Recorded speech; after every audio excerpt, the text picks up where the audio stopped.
Hello, আসসালামু আলাইকুম বন্ধুরা। দেশের বর্তমান পরিস্থিতি খুবই নাজেহাল অবস্থা। মানুষকে মারা হচ্ছে পাখির মতো। মানুষের প্রাণের কোনো মূল্য নাই, হোক সে পুলিশ, হোক সে ছাত্রলীগ, হোক সে সাধারণ মানুষ। এত এত মানুষ মরার পরেও যে প্রধানমন্ত্রী, যে রাজনীতিবিদদের বুক কাঁপছে না।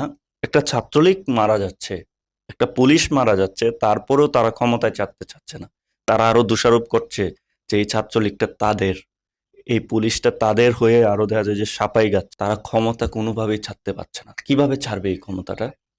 যে ক্ষমতায় থাকলে হাজার হাজার কোটি টাকা বিদেশে পাচার করা যায়, যে ক্ষমতায় থাকলে প্রধানমন্ত্রী প্রিয়ন 400 কোটি টাকার মালিক হইতে পারে, যে ক্ষমতায় থাকলে বেনজিররা দেখা যায় সারা বাংলাদেশ কিনে ফেলতে পারে, এই ক্ষমতা তারা কিভাবে ছাড়বে? এই ক্ষমতা ছাড়লে জনগণের কাছে জবাবদিহি করতে হবে।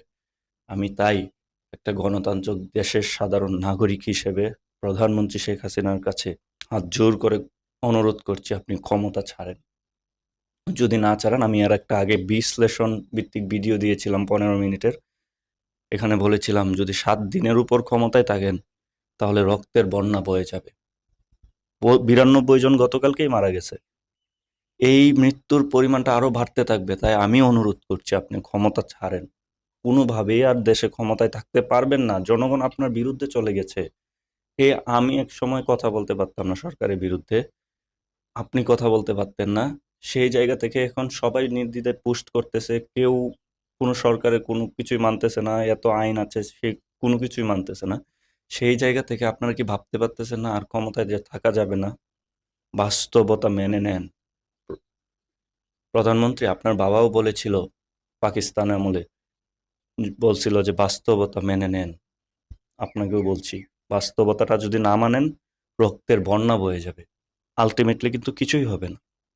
দেশের মানুষ মারা যাবে। আপনি যদি দেশকে ভালোবাসেন, আপনি যদি দেশের মানুষকে ভালোবাসেন, আপনি তো সবসময় বলেন আমি দেশকে ভালোবাসি। আপনার বাবা দেশকে ভালোবাসতো, এই কথাগুলো বলে না? এগুলো বলার পরেও আপনার এত এত মানুষ মারা যাচ্ছে। প্রথম দিকতে তো 266 জন মানুষ মারা গেছে, গতকালকে 92 জন মানুষ মারা গেছে। সে হোক আওয়ামী লীগ, সে হোক পুলিশ, সে হোক সাধারণ মানুষ।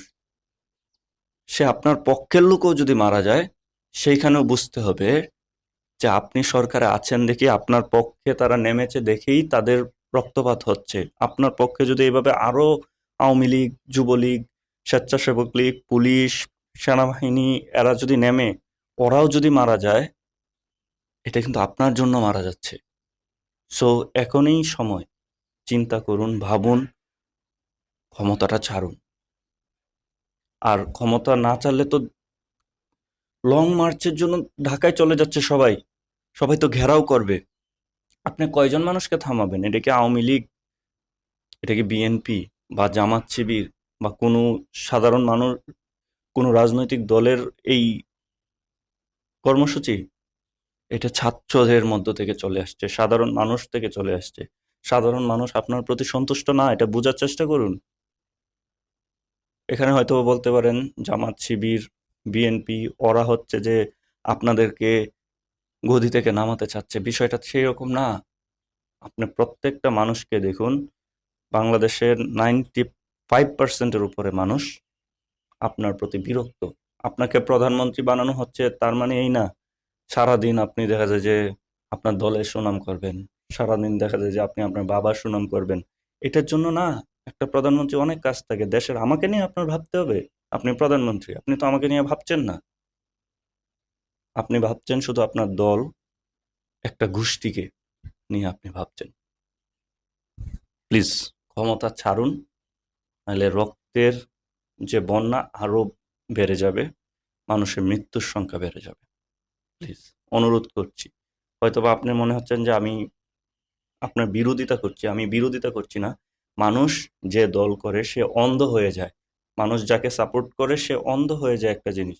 যারা আওয়ামী লীগ করতেছে তারা আওয়ামী লীগকে অন্ধের মতো সাপোর্ট করতেছে। তারা কিন্তু বাস্তবতা মানতেছে না। একজন সাধারণ মানুষ হিসেবে বাস্তবতা বুঝতেছি। এখন আপনার ক্ষমতা থেকে সরে আসার সময় হয়েছে। আপনি কি ভাবছেন আমি বিএনপি, জামাত শিবির বা ওদের কথা বলছি? তাহলে পরিষ্কারভাবে শুনে রাখুন, কোনো দলকেই আর চাই না। আমরা কি এক বাঘের মুখ থেকে ক্ষমতা এনে আরেকটা বাঘকে দিব? বিষয়টা এরকম না। পরবর্তী বাংলাদেশ হবে তরুণদের। পরবর্তী বাংলাদেশ হবে উন্নয়নের, পরবর্তী বাংলাদেশ হবে চীন জাপানের মতো, পরবর্তী বাংলাদেশের প্রত্যেকটা মানুষের কর্মসংস্থানের ব্যবস্থা থাকবে, পরবর্তী বাংলাদেশ হবে সত্যিকারের উন্নয়ন, পরবর্তী বাংলাদেশে হাজার হাজার কোটি টাকা দিয়ে পদ্মা সেতু হবে না, পদ্মা সেতুর জন্য জয় টাকা লাগে অত টাকায় দিয়েই পদ্মা সেতু হবে। ভালো থাকুন, ক্ষমতা ছাড়ুন।